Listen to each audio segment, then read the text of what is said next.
அன்புள்ள தமிழ் மக்களுக்கு என் முதற்கண் வணக்கம். என் குருநாதர் வேதாத்ரி மகரிஷி அவர்களின் நல்ல ஆசியுடன் இன்று திருமந்திர மாலையில் தொடர்ச்சியாக சகசர தலம்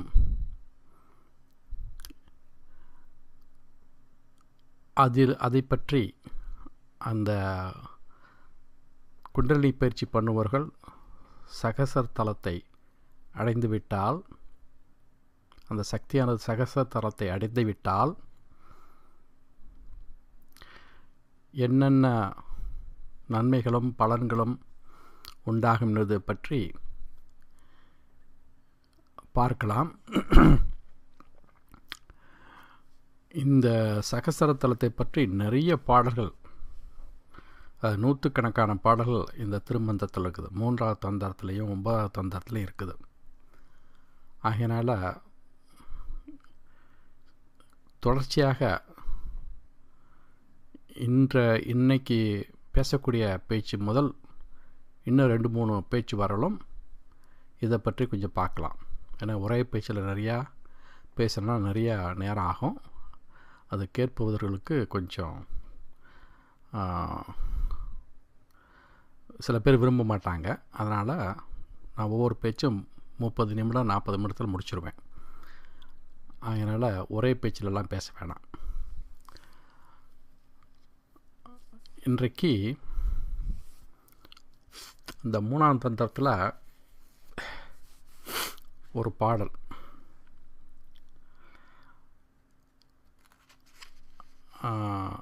அந்த பாடல் எடுத்துக்குவோம். பிண்டத்துள் உற்ற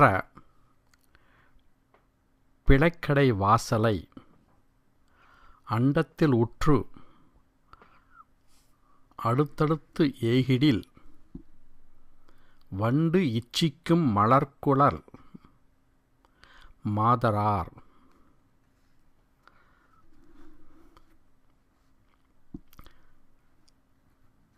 கண்டு இச்சிக்கும் நற்காயமுமாமே. இந்த பாட்டில் என்னன்னா, மூலாதார சக்கரத்தை பற்றியும் சகசர தலத்தை பற்றியும் திருமூலர் இணைக்கிறார். இடையில் இருக்கிற சக்கரத்தை பற்றி சொல்லலை. அது அண்டர்ஸ்டாண்டிங். அது இடையில் இருக்க சக்கரம், அது இல்லாமல் அதெல்லாம் தாண்டி தான் சகசரத்தில் போகணும் இல்லைங்களா? ஆகினால அந்த இடையில் இருக்க சக்கரத்தை பற்றி சொல்லாமல்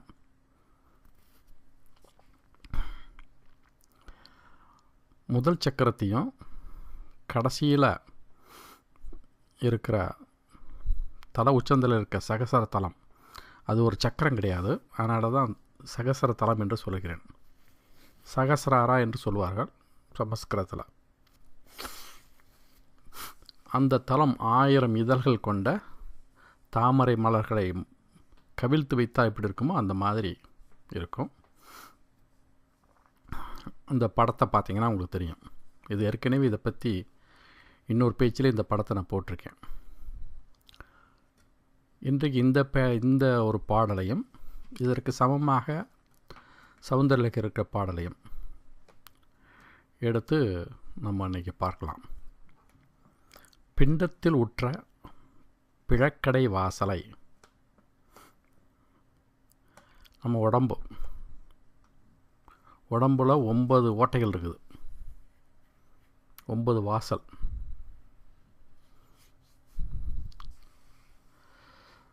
அதாவது பிழைக்கடை வாசல்னால், இப்போ நம்ம வீடு இருக்குன்னு வச்சுங்களேன். நம்ம வீட்டில் முன்புறம் ஒரு வாசல் இருக்கும், கொல்லைப்புறம்னு சொல்லுவாங்க. கொல்லைப்புறத்தில் ஒரு வாசல் இருக்கும்.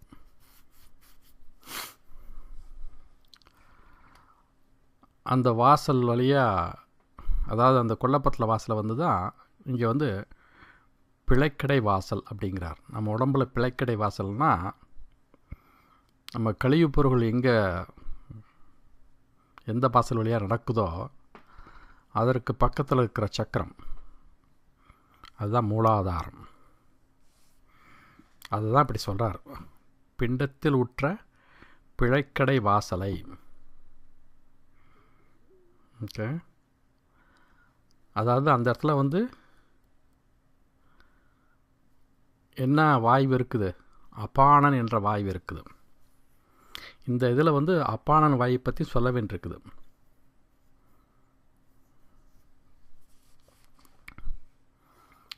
அதாவது பிராணன், அதான் முதல் தரமான வாய்வு, முன்னாடியே பார்த்தோம். இரண்டாவது வாய்வு அபானன். இந்த அப்பானன் வாயு வந்து ஆன்மீகத்துக்கு பெரும் நன்மையை விளைவிக்கும் என்று நான் முன்னாடி சொல்லியிருந்தேன். அதுக்கு ஒரு பாடல் கூட இருக்குது. யார் பாடுறான்னு தெரியல, ஐ திங்க் சிவவாக்கியர் பாடுறதாக எனக்கு ஒரு ஞாபகம் இருக்குது. அதாவது என்னென்னா, கரியமிள வாயுவை கபாலம் ஏற்ற வள்ளீரையில் அப்படின்னு ஒன்று இருக்குது. கரியமிள வாயுனா கார்பன் டை ஆக்சைடு இல்லைங்களா, அதுதான் அப்பானன் வாயு. அதை வந்து கபாலங்கிறது நம்ம மண்டை ஓட்டில் இருக்க உச்சந்தலை இருக்க சகசரத்தலம். அதை ஏற்றக்கூடிய யாருக்கு வலிமை இருக்குதோ அவர்களுக்கு இந்த ஆன்மீக பலன் உண்டாகும் என்று அதில் சொல்லப்படுகிறது அந்த பாட்டில். அதுதான் இங்கே சொல்லுது. இங்கே பாருங்கள், நல்லா அடுத்த வரியில் இருக்குது. பிண்டத்தில் உற்ற பிழைக்கிடை வாசலை, அதாவது நம்ம உடம்பில் இருக்கிற மூலாதார சக்கரத்தில் உள்ள காம வாய்வை அண்டத்தில் உற்று அடுத்தடுத்து ஏகில், என்ன அடுத்தடுத்து ஏகிடில், அதாவது அடுத்தடுத்து ஏகில்னா ஒவ்வொரு சக்கரங்களாக கடந்து அண்டத்தில் உற்று சிரசின் மேல் உள்ள சகசர் தலத்துக்கு அனுப்பும் பயிற்சியை செய்து வந்தால், அந்த காம வாய்வை, இந்த அப்பானன் என்ற காம வாய்வை உச்சந்தலை நோக்கி நம்ம செலுத்தணும். அதுக்கு தான் அந்த மூலப்பந்தம்லாம் பயிற்சி பண்ணணும். இதுங்க காயகல்பமும் இங்கே சொல்ல வேண்டியிருக்குது. இப்போது அஸ்வினி முத்திரை செஞ்சு மூலப்பந்தம் சொல்லணும், ஓஜஸ்பிரீத் செய்யணும் இல்லையா. வேதாத்திரி மகரிஷி ஒரு காயகல்ப பயிற்சி சொல்லி கொடுக்குறாருல, அதனுடைய பொருள், அதனுடைய உள்ளடக்கம் இங்கே இருக்குது பாருங்கள். அப்பானன் எப்படி மேலே அனுப்ப முடியும்? only by doing Ashwini mudra and மூலபந்தம் அண்டு ஓஜஸ் பிரீத். அதே தான் இது, எக்ஸாக்ட்லி அந்த பொருள் தான் இதில் இருக்குது, சொல்லப்பட்டிருக்குது. ஸோ அந்த மாதிரி நம்ம அனுப்ப பயிற்சி செய்து வந்தால் வண்டு இச்சிக்கும் மலர்குழல் மாதரார்.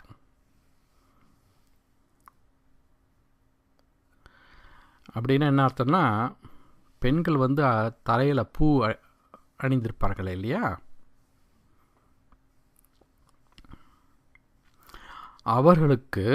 அவர்கள் அந்த பூவை நோக்கி என்ன செய்யும், வண்டுக்கள் போகும். வண்டுகள் வந்து பூனா ரொம்ப பிடிக்கும் இல்லையா. ஸோ வண்டுகள் விரும்பும் நல்ல மனமுள்ள பூக்களை அணிந்துள்ள பெண்கள், இதுதான் அதனுடைய அர்த்தம். வண்டு இச்சிக்கும் மலர்குழல் மாதரார்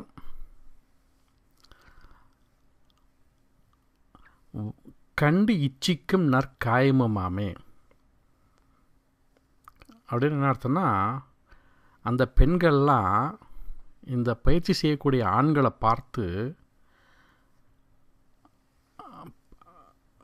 அதாவது அவர்கள் பார்க்கறதுக்கு இந்த பயிற்சி செய்கிற ஆண்கள் வந்து ஒரு அழகான வடிவத்தை கொண்டிருப்பார்கள். அதாவது கொண்டிருப்பார்கள், அவர்களுக்கு அந்த என்ன சொல்கிறது, இந்த ஓஜஸ்ன்னு சொல்கிறோம்ல, அந்த ஓஜஸ் வந்து தலை உச்சந்தலைக்கு வந்து அங்கேருந்து உடம்பு பூரா பரவும் பொழுது நம்ம உடம்பு வந்து தேஜஸாக மாறும். தேஜஸ் வந்தது அப்படின்னா உடம்பில் ஒரு ஒளி வரும், அதாவது நல்லா பார்க்கறதுக்கு முகம் பளபளப்பாக இருக்கும். என்ன, அதிலிருந்து அப்படியே உடம்பும் பளபளப்பாக ஆகும். முதல்ல முகம், அப்புறம் உடம்பு. என்ன. அதனால் அந்த பெண்கள்லாம் விரும்பக்கூடிய அழகிய முகத்தை, உடம்பினை இந்த சாதகன் பெறுவான் என்ற இந்த பொருள்பட இது சொல்லப்படுகிறது. இது ஆண்களுக்கு மட்டும் இல்லை, பெண்களுக்கும் பொருந்தும். பெண்கள் இந்த முயற்சி செய்து வந்தால் அந்த பெண்களை காணும் பொழுது லட்சுமிகரமாக தெய்வீக வடிவாகம் அவர்கள் காட்சியளிப்பார்கள். அது ஆண்களுக்கு தெரியும். அதையும் இதில் எடுத்துக்கணும். பெண்களுக்கு மட்டும் இல்லை, என்ன, இது ஆண்களுக்கும் பெண்களுக்கும் நம்ம இதை சொல்லலாம். இந்த கடைசி 2 வரியும். இந்த 3வது வரி நமக்கு ஆண்களுக்கு ஒத்து வராக. எப்படின்னா, இப்போ நம்ம ஆண்கள் நம்ம மலர வச்சுக்கிறதில்ல. அதனால் ஒரு அதற்கு சமமாக எடுத்துக்கலாம் ஒழிய. இப்போது இதுலேருந்து என்ன தெரியுது?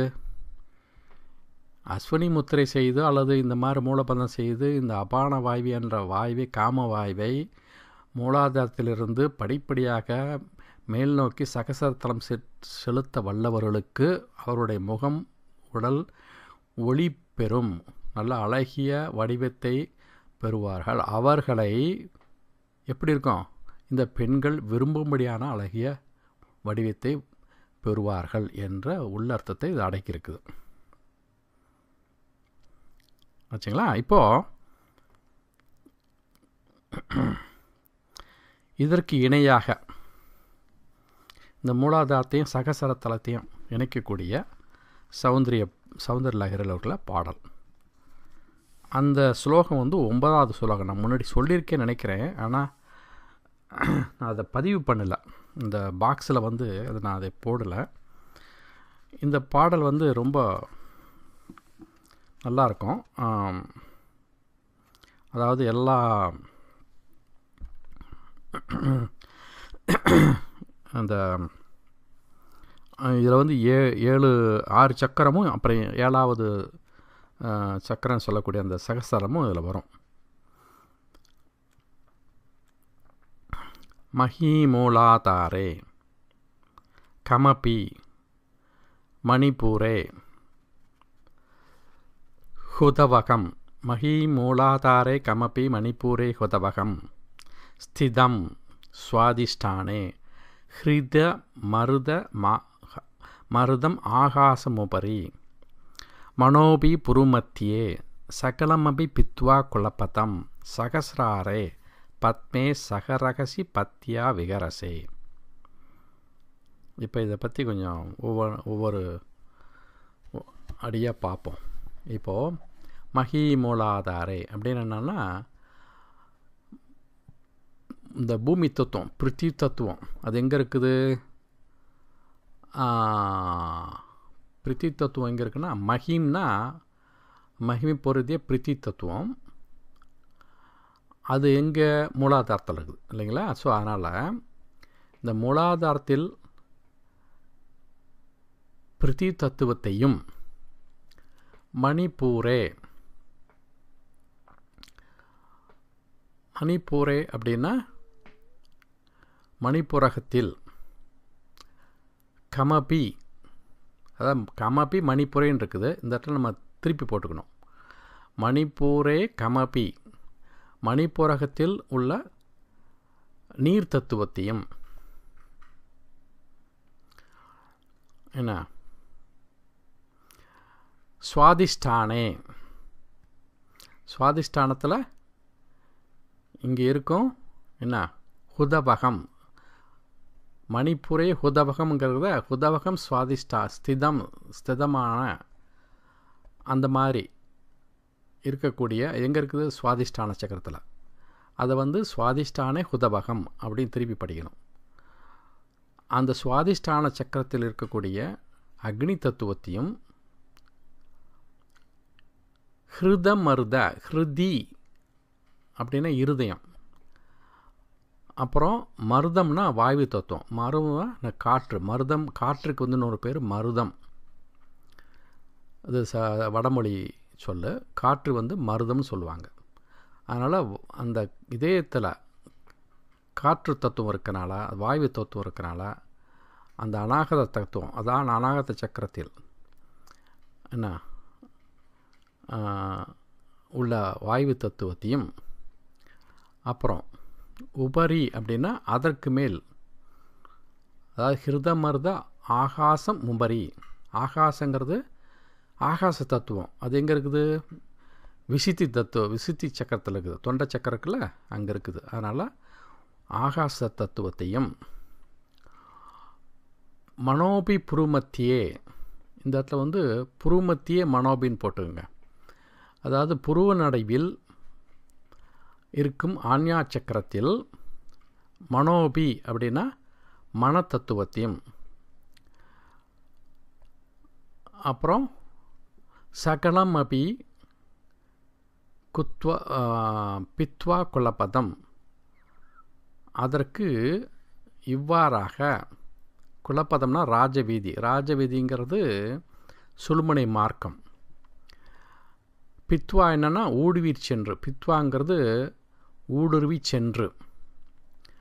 இவ்வாறாக சுழுமனை மார்க்கத்தில் உள்ள எல்லா சக்கரங்களையும் ஊடுருவி சென்று சகஸ்ராரே பத்மே, சகஸ்ராரே பத்மே என்பது சகஸ்ரங்கிறது 1000 இதழ்கள் கொண்ட கமலத்தில். பத்மே, பத்மே அப்படின்னா என்ன அர்த்தம்? அந்த 1000 இதழ்கள், அதாவது பத்மேனா அந்த மலர்கள், கமலம், பத்மேனா கமலம், நம்ம இதழ்கள். அப்புறம்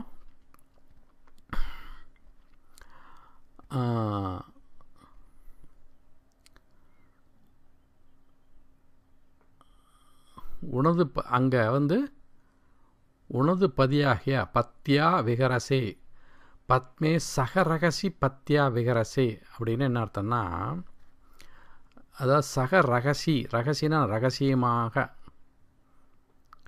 உனது பதியாகிய சதாசிவனுடன் கூடி, விகரசேன கூடி மகிழ்கிறாய். அதாவது அம்பாளை பார்த்து இந்த பாடின அந்த காலத்தில் யோகி என்ன சொல்கிறாருன்னா, நீ மூலாதாரத்தில் தூங்கிட்டு இருக்கிற, அதுதான் உன்னுடைய இயற்கையான இடம், சொரூபமான இயற்கையான சொரூபமான இடம். அங்கே நீ தூங்கிட்டுருக்கிற, அங்கே என்னன்னா அங்கேருந்து அது வந்து பூமி தத்துவத்தை கொண்டது. அங்கேருந்து படிப்படியாக ஒவ்வொரு சக்கரத்தையும் கடந்து, அது கடக்கும்போது என்னன்னா சுழுமணி மார்க்கமாக கடக்கிறது. அதுதான் சுசுமனா மார்க்கம், அதாவது சகலமபி பித்வா குலப்பதம் என்று சொல்லப்படுகிற அந்த, அதுக்கு அர்த்தம் வந்து சுழுமணி மார்க்கத்தில் எல்லா சக்கரங்களையும் கடந்து சென்று கடைசியாக இறுதியாக இந்த இதே கமல் 1000 இதழ்கள் கொண்ட சகசரத்தலம், 10வது வாசல் என்று சொல்லக்கூடிய சகசரத்தலத்தில் அங்கு வந்து என்ன இருக்கார்? சிவன் காத்துக்கிட்டே இருக்கார். எந்த வடிவில்? நாத வடிவில். இந்த மூலாதாரத்தில் இருக்கிற சக்தியானது, அதாவது பூமி தத்துவமாகிய மூலாதாரத்திற்கு சக்தியானது விந்து வடிவமாக இருக்குது. இந்த விந்து வடிவமாக இருக்கிற சக்தியானது மேல் நோக்கி சென்று சுழுமனை மார்க்கமாக செல்லும் பொழுது எல்லா சக்கரங்களையும் கடந்து இந்த நாத வடிவமாக இருக்கிற சதாசிவனுடன், உன்னுடைய பதியாகிய சதாசிவனுடன் ரகசியமாக கூடி மகிழ்கிறாய் என்று பொருள் இதில் ஆச்சுங்களா. ஸோ இதில் என்னென்னா, இந்த மூலாதாரத்தையும் சகஸ்திரத்தையும் இணைக்கிறாரு. அதுக்கிடையில் அந்த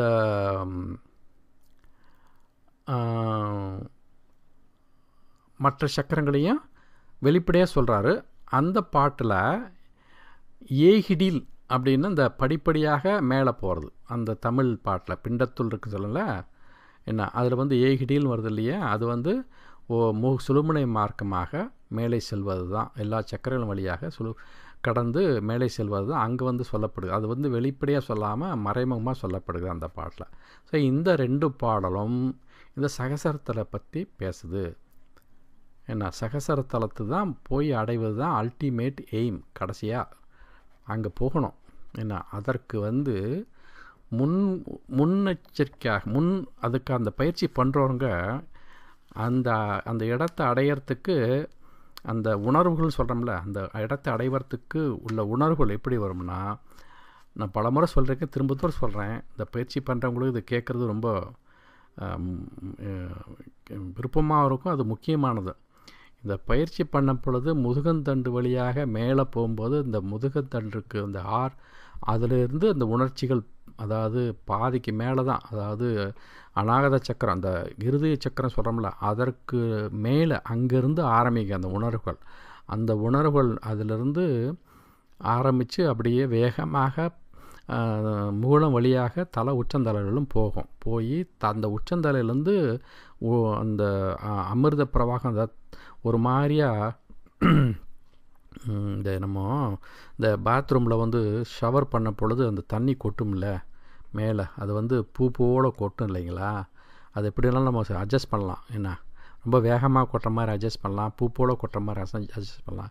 ஸோ நான் எப்போவுமே என்ன இருக்கிறேன், அந்த பூ போல் கொட்டுது பாருங்கள், அதை தான் நான் அப்படியே கற்பனை பண்ணிக்கிறது. அந்த மாதிரி அந்த உச்சந்தலையிலேருந்து அப்படி உடம்பு பூரா பரவுற மாதிரி ஒரு உணர்ச்சிகள் வரும். என்ன, அந்த உணர்ச்சி ஒரு செகண்டு தான். என்ன, அப்புறம் திரும்ப அடுத்தது வரும், இப்படியே பல்ஸாக வரும். அதுதான் ரொம்ப அந்த ஆனந்தத்தை கொடுக்குறது தான் பேரானந்தம். அந்த உணர்வை நம்ம அந்த குண்டலினி பயிற்சி பண்ணுறவங்க, வேதாத்திரி மகரிஷிகிட்ட கற்றுக்கிட்டவங்க எல்லாமே அதை அடையணுங்கிறது என்னுடைய விருப்பம். அதை நான் அடைந்து அனுபவிக்கிறதுனால தான் நான் சொல்கிறேன். அதற்கு முன்னாக என்னென்ன ஏற்படும்னா, தலை அந்த நெத்தி புருவத்தில் இருந்தும் உச்சந்தலைக்கு வரும். அந்த கிட்டத்தட்ட என்ன சொல்ல, எவ்வளோ தூரம் சொல்லலாம், ஒரு 8 விரற்கடை. என்ன, 8 விரற்கடை நம்ம விரல் வந்துருக்கு இல்லையா, அதை நீ வச்சு பாருங்க. அதுலேருந்து ஒரு 8 வரும், 8, 10 அல்லது 12 வரும். 12 வரும்னு நினைக்கிறேன். 12 விரற்கடை தூரம். அந்த அந்த அந்த தூரம், அந்த இந்த ஆன்யா சக்கரத்துலேருந்து தலையில் இருக்க உச்சந்தலை வரலும் அந்த உணர்வுகள் ரெண்டையும் அந்த எப்படி சொல்கிறதுனா, அது ஒரு மாதிரி வைப்ரேட் ஆகும். என்ன, ஃபஸ்ட்டு எங்கே ஆரம்பிக்குன்னா, சில பேர்த்துக்கு என்னென்னா உச்சந்தலையில் ஆரம்பிக்கும். உச்சந்தலையில் அமைத்து அப்படியே படிப்படியாக ஒரு செகண்டில் இந்த நெத்தி புருவத்தில் ஆன்யா சக்கரத்தோட ஒரு இணைக்கும். அந்த அந்த அதிர்வு அது வரலும் வரும். அது சில பேர்த்துக்கு ஆன்யா சக்கரத்தில் ஆரம்பித்து தலை உச்சந்தலை வழியாக போகும். என்ன, இது இந்த நிலைக்கு நீங்கள் வந்துட்டீங்கன்னாவே ஓரளவு இந்த பயிற்சியில் கொஞ்சம், அதாவது கொஞ்சம் மேல்நிலைக்கு வந்ததாக நம்ம எடுத்துக்கொள்ளலாம். ஆனால் அதுதான் கடைசி நிலையும் கிடையாது. அந்த உணர்வு, நான் சொல்கிற உணர்வு பின்னாடி வரணும், முகுளம் வழியாக வரணும். பிடரைக்கணு திறக்கப்பட்டு முகுளம் வழியாக நம்ம தலை உச்சந்தலைக்கு போகணும். அந்த உணர்வு வரணும். என்ன, அந்த உணர்வு வரலும் நீங்கள் பயிற்சி செஞ்சுக்கிட்டு இருந்தீங்கன்னா அப்போ பல மாறுதல்கள் நடையும். உடம்புல அளவுலையும் உடல் அளவுலையும் மன அளவுலையும் பல மாறுதல்களை நீங்கள் நல்லா உணர முடியும். அதற்கு கொஞ்சம் காலதாமதம் ஆகும். ஏன்னா குடும்ப வாழ்க்கையில் ஈடுபட்டவங்களுக்கு காலதாமதம் ஆகும். என்ன, அதற்காக அவசரப்படக்கூடாது, பொறுமையாக காத்திருங்க. என்ன, ஸோ இந்த பாடல் இந்த 2 பாடலும் இந்த சகசர தலத்தை பற்றி சொல்லப்படுகிறது. இப்போது இன்னொரு, அதாவது என்ன சொல்கிறேன்னா, இன்னொரு சௌந்தரலகரி, இந்த சௌந்தரலகரி இன்னொரு பாடல் இதற்கு சமமாக இதில் என்னென்னா, இதே 6 சக்கரத்தையும் வேறு விதமாக சொல்கிறாரு இந்த யோகி, இந்த சௌந்தரலகரி எழுதின யோகி. அது எப்படி இருக்குன்னா, அதே இங்கே சொல்லிடுறேன். ஏன்னா இன்றைக்கி இதை முடிச்சுருவோம். சௌந்தரலகரியை இனிமேல், அதில் உள்ள பாடல் இனிமேல் நான் சொல்ல போகிறதில்ல, இதோடு முடிச்சுருவோம். அது எப்படின்னா, அதை நான் சொல்கிறேன். என்ன, மனஸ்துவம் வியோமத்வம் மருதசி மருத்சாரதி ரசி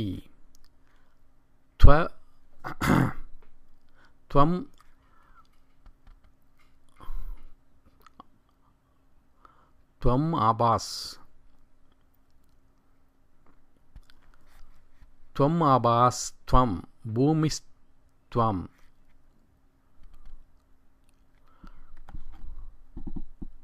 பூமிஸ்த்வம்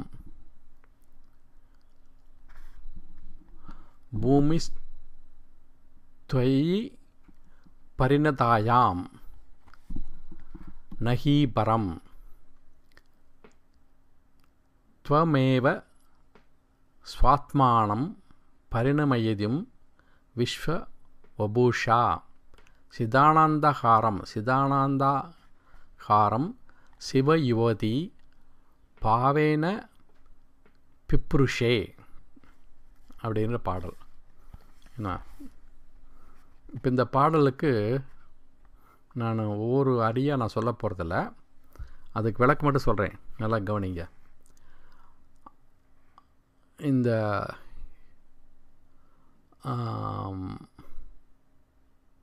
இதில் அந்த 6 சக்கரமும் இதில் வரும், அந்த தத்துவங்கள். அதற்கு விளக்கு என்னென்னா, ஆரம்பிக்கிறது மனஸ்தத்துவம்னு ஆரம்பிக்குது பாருங்கள். அதனால் மனங்கிறது அந்த மன தத்துவம் எங்கே இருக்குது? ஆஞ்ஞா சக்கரம் இல்லையா? ஸோ அதிலேருந்து ஆரம்பிக்குது. ஆஞ்ஞா சக்கரத்தில் மனமாக நீ விளங்குகிறாய். வியோம என்பது விசித்தி சக்கரம். ஸோ மேலேருந்து வராரு இந்த பாட்டில். வியோம என்பது விசித்தி சக்கரம். அதனால் விசித்தி சக்கரத்தில் ஆகாச தத்துவமாகவும் நீ விளங்குகிறாய். அப்புறம் மருதசி, மருதம் சொன்னால் காற்றுன்னு சொன்னேன் இல்லையா? அதனால் அந்த காற்று தத்துவம், அநாகத தத்துவம், அநாகத சக்கரத்தில் வாயுவாகவும் இருக்கிறாய். இந்த காற்று தத்துவம்னா வாயு தத்துவம், அநாகதத்தில் வாயுவாகவும் இருக்கிறாய். மருத் சாரதி அசி, இந்த சுவாதிஷ்டானத்தில் அக்னியாக இருக்கிறாய், அக்னி தத்துவமாக இருக்கிறாய். அப்புறம் மணிப்பூரகத்தில் நீர் தத்துவமாக இருக்கிறாய். அவர் கடைசியாக மூலாதாரத்தில் பிருத்திவி தத்துவம், அதாவது பூமி தத்துவமாகவும் இருக்கிறாய். அப்படி இருந்து கொண்டு நீயே பிரபஞ்சமாக பரிணமிப்பதால் உனக்கு வேறான பொருள் இல்லவே இல்லை. அப்புறம் துவம் ஏவ, அதாவது 3வது வரியில் ஆரம்பிக்க, துவம் ஏவ நீயே, துவம் ஏவன நீயே, ஸ்வாத்மானம் உனது சொரூபத்தை, விஸ்வ வபூஷா பிரபஞ்ச வடிவாக, பரிணமிக்க செய்வதற்கு, சிவ உவதி பாவேனே பரமசிவனுடைய பத்னி என்ற பாவனையால், சிதானந்த ஆதாரம் ஆனந்த வடிவமான சித் ரூபத்தை பிப்ருஷே ஏற்றுக்கொள்கிறாய். அது இன்னொரு தடவை கடைசியில் பகுதி சொல்கிறேன், சேர்த்து சொல்கிறேன். நீயே பிரபஞ்சமாக பரிணமிப்பதால் உனக்கு வேறான பொருள் இல்லவே இல்லை. நீயே உனது சொரூபத்தை பிரபஞ்ச வடிவாக பரிணமிக்க செய்வதற்கு பரமசிவனுடைய பத்னி என்ற பாவனையினால் ஆனந்த வடிவமான சித் ஸ்வரூபத்தை ஏற்றுக்கொள்கிறாய்.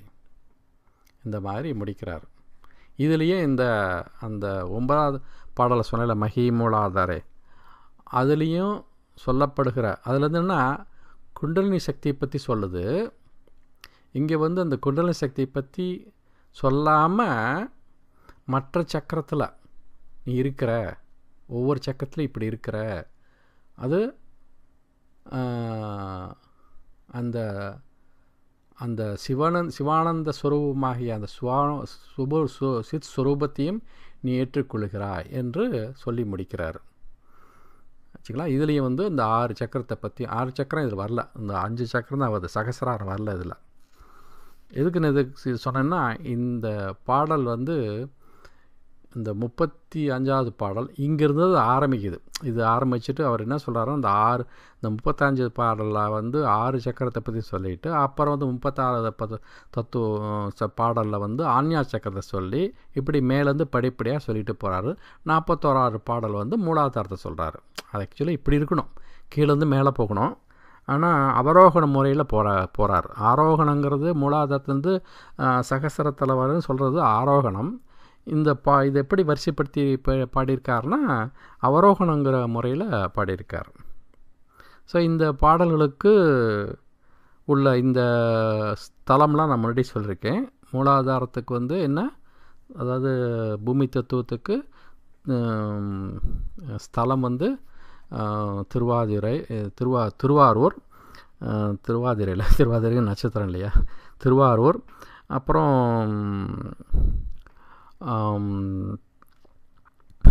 அடுத்தது நீர் தத்துவத்துக்கு திருவானைக்கால், நெருப்பு தத்துவுக்கு திருவானைக்காவல், அதாவது திருவானைக்காவல் வந்து ஜல தத்துவம் இல்லையா, நீர் தத்துவம். நெருப்பு தத்துவம் திருவண்ணாமலை. அப்புறம் வாயு தத்துவத்துக்கு காளஹஸ்தி, ஆகாச தத்துவத்துக்கு சிதம்பரம். அப்புறம் மனஸ்தத்துவம், அதாவது ஆஞ்ஞா சக்கரத்தம், அங்கே வந்து மனஸ்தத்துவம், அதுக்கு வந்து இது காசி விஸ்வநாதர் அந்த கோயில். ஸோ இந்த மாதிரி 6 இடத்துக்கும் உள்ள ஸ்தலங்கள் இந்தியாவில் இருக்குது. ஸோ ஆக மொத்தத்தில் இன்றைக்கி பார்த்தது இந்த 7 சக்கரங்களை பற்றியும் திருமந்திரம் ஒரு பாடல் மூலமாகவும், இந்த சௌந்தரலஹரி இந்த 2 பாடல் மூலமாகவும் நம்ம பார்த்தோம்.